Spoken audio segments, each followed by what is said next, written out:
बिहार के law and order पर एक सवालिया निशान है। नीतीश हुकूमत के चेहरे पर एक कलंक है। उस पर एक फेरी की दुकान करने वाला और उसको सिर्फ इस बुनियाद पर मार डाला जाता है कि वो मुसलमान था। बारूद बिछाकर आग बुझाने वाला अमल बिहार सरकार न करे। लगातार सोशल मीडिया पे चोरी के आरोप को जोर दिया जा रहा है, कहीं ना कहीं इस मुद्दे को घुमाया जा रहा है कि जिस जिले में इस किस्म के वाकयात हों वहाँ के डीएम और एसपी को उसका जिम्मेदार ठहराया जाए। लेकिन अब तक हम लोग को खबर नहीं मिली है कि उस पर मॉब लिंचिंग के दफात लगाए गए हैं कि नहीं लगाए गए हैं। अभी एसडीओ साहब से बात हुई तो उसने कहा है कि नहीं, पुलिस इस पर कार्रवाई कर रही है। ये पूरे तौर पर मॉब लिंचिंग का मसला है। नीतीश कुमार जी ने वादा किया था कि हम कम्युनलिज्म को बढ़ने नहीं देंगे, करप्शन को बढ़ने नहीं देंगे और क्राइम को बढ़ने नहीं देंगे। भाई हम लोग गगन दीवान बिहार शरीफ इस वक्त आई हुई है एमआईएम की टीम। मैं नाची अख्तरुल ईमान, पार्टी के जनरल सेक्रेटरी जनाब आफ्ताब अहमद साहब हैं, पार्टी के और हमारे 3 मौजूद रुकने असम्बली जनाब गुलाम सरवर साहब हैं, सरवर आलम साहब हैं, मुर्शिद आलम साहब हैं, पार्टी के सेक्रेटरी स्टेट रंजीत राणा साहब हैं, पार्टी के लीडर अनीस साहब हैं, नसीमा खातून साहबा हैं और यहाँ हमारे पार्टी के डिस्ट्रिक्ट प्रेसिडेंट भाई कलीम साहब हैं। हम लोग आए हैं मरहूम अतहर हुसैन साहब के घर पर। और जो घटना घटी है, जो वाक़या हुआ है मॉब लिंचिंग का, ये बहुत ही दर्दनाक है। बिहार के लॉ एंड ऑर्डर पर एक सवालिया निशान है। नीतीश हुकूमत के चेहरे पर एक कलंक है और बिहार में मुस्लिम अक़लियत के जीने पर गोया एक मुसीबत आई हुई है।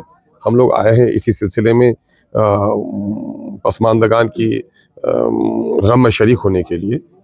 और बिहार सरकार से हम लोग का बड़ा सवाल है कि नीतीश कुमार जी ने वादा किया था कि हम कम्युनलिज्म को बढ़ने नहीं देंगे, करप्शन को बढ़ने नहीं देंगे और क्राइम को बढ़ने नहीं देंगे।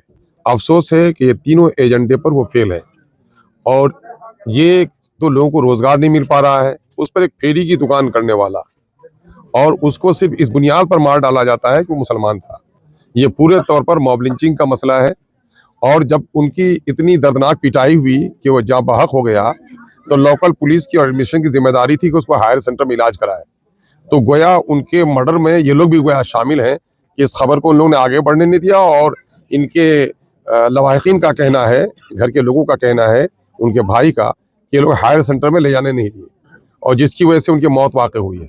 सुप्रीम कोर्ट का बाज़ाब्ता वर्डिक्ट है कि जुल्म के ताल्लुक से, इस किस्म के वाक़यात के ताल्लुक से जो मकतूल है वो उसका बयान काफ़ी है।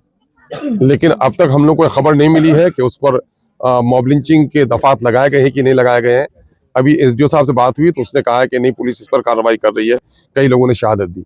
हम लोग के 3 मुतालबात हैं इस ताल्लुक से।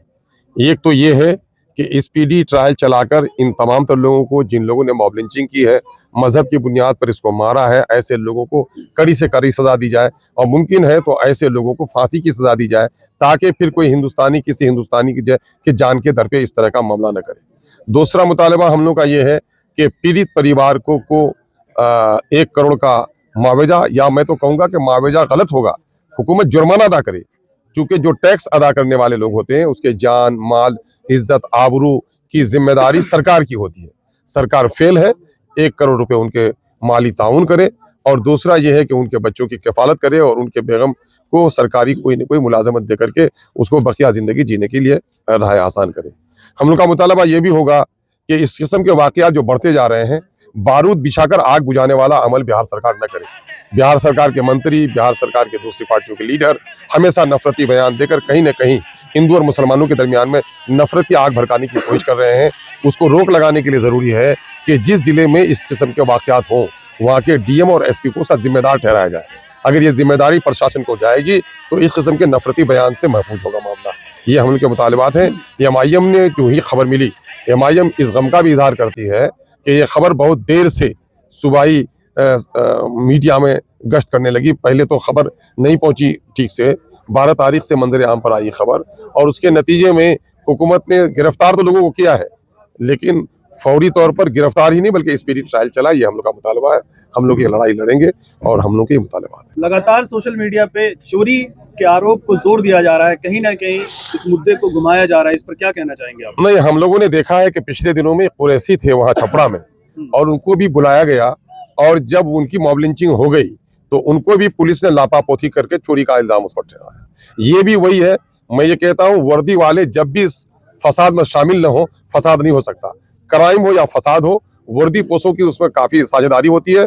मैं पुलिस के आला ऑफिसरान से मुतालबा करता हूं कि जो मुकामी पुलिस इस तरह के मामले को मोड़ने की नापाक कोशिश कर रही है, उसकी फौरन उस पर रोक लगाया जाए और ये मामला मॉब लिंचिंग का है, मॉब लिंचिंग के दफात पर कार्रवाई की। सर, परिवार का ये भी कहना है कि जब अजहर हुसैन एडमिट हुए थे तो उनकी हालत गंभीर थी और हॉस्पिटल ने रेफर का वो कर दिया था कि इनके रेफर होना चाहिए, लेकिन वो पीड़ित के परिवार आरोप लगा रहे हैं कि उन्हें रेफर होने नहीं दिया जा रहा है। इस चीज को किस तरह देखते हैं आप? नहीं, जब उसने खुद रेफर कर दिया था तो रेफर जिसने नहीं होने दिया उस वक्त, जैसा कि इन लोगों ने कहा, जो आयो था तो उसने ही शायद इन लोगों को रोका है। अगर ये बात सच है तो पुलिस के ऐसे ऑफिसरों पर भी कार्रवाई होनी चाहिए। अच्छा, किसी न किसी शक्ल में आरजेडी समर्थक इस पे हाजिर रहे और उन्होंने इस घटना को अंजाम दिया, इस पर आप क्या कहें? नहीं, देखिए, मामला ये है कि मैं जात और मजहब से जोड़कर मामले को नहीं देखता हूँ। हर इंसान इज्जत के लायक है, चाहे दलित हो, चाहे आला खानदान का हो, उसका मजहब कोई हो, उसका जात कहीं हो, उसका रंग कुछ भी हो, हर इंसान की कीमत बराबर की है। लेकिन यहाँ इंसान दो घरों में बढ़ जाता है, एक इंसाफ की तलब करता है और एक जालिम का साथ देता है। जो लोग जालिम का साथ देते हैं, ऐसे लोगों को मंजर आम पर आप लोगों को भी लाना चाहिए। हमको तो एक ही बात होनी चाहिए कि भाई हम इंसाफ के लिए उठे हैं, चाहे जिस पर भी जुल्म हुआ हो। एक तीसरा तबका भी होता है जो न दाएं न बाएं का साथ देता है, ऐसे नाकारा किस्म के लोग होते हैं। लेकिन अगर कोई खास पार्टी इस किस्म के कातिलों की पुष्टपनाही कर रही है तो यकीनन है कि मुस्लिम अक़लियत से कहीं न कहीं अदावत कर रही है। सर, लगातार सरकार बदलने के बाद कहीं मर्डर हो जा रहे हैं, कहीं पुलिस हिरासत में सनी कुमार की मौत हो जाती है। दिन दिहाड़े घर में घुसकर नकाबपोश आते हैं, महिला को मौत के घाट उतार देते हैं। इस तरह के वारदात बढ़ते जा रहे हैं। देखिए, खबरों को दबाया जा रहा है। आप ये मत कहिए कि सरकार के बदलने से, इस सरकार से पहले भी यही सरकार थी, उसमें भी दर्जनों इस किस्म के वाकयात हुए हैं। ये और बात है कि इसको खबरों को इस वक्त दबाया जाता है, धमकाया जाता है, डराया जाता है, कहीं ना कहीं मैनेज किया जाता है। वाकयात बिहार में रुके नहीं है, ये हो रहे हैं। मैं समझता हूं कि बिहार सरकार की जिम्मेदारी है इस तरह के वाकयात पर फौरी तौर पर रोक लगाए।